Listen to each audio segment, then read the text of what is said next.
আল্লাহর পরিচয়।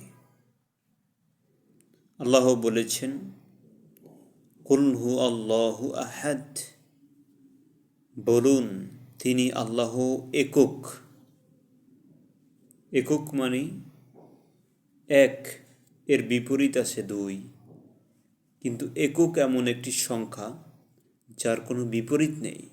তার মানে আল্লাহ একজন, অন্য কোনো ইলাহ নেই, উপাস্য নেই, রব নেই, হুকুমদাতা নেই, বিধানদাতা নেই, আদেশকর্তা নেই। কুল হু আল্লাহু আহাদ, আল্লাহুস সামাদ। আল্লাহ কারো মুখাপেক্ষী নন। পৃথিবীতে সব মানুষই কারো না কারো মুখাপেক্ষী, কারো না কারো কাছে যেতে হয়। প্রত্যেকটা মানুষ কারো না কারো কাছে ধরা। ব্যবসায়িক যিনি, তার ক্রেতা প্রয়োজন। যিনি শিক্ষক, তার ছাত্র প্রয়োজন। যিনি রাষ্ট্র পরিচালনা করেন, তার জনগণ প্রয়োজন।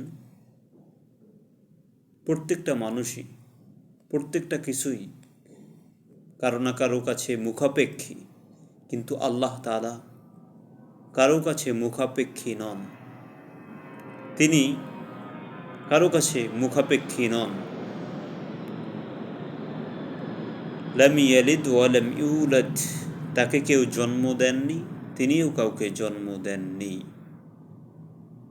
ওয়া লাম ইয়াকুল লাহু কুফুয়ান আহাদ, তার সমকক্ষ, তার সমান পৃথিবীতে, আসমানে, জমিনে, সাত আসমানে কোনো তার সমান কেউ নেই। তাহলে এখান থেকে আমরা আল্লাহর সংক্ষিপ্ত একটা পরিচয় পেলাম যে আল্লাহ একজন। এরকম আল্লাহ তাআলা তার পরিচয় বহু জায়গায় দিয়েছেন। আমরা সেই জায়গা থেকে আমরা জেনে নেব ইনশাআল্লাহ।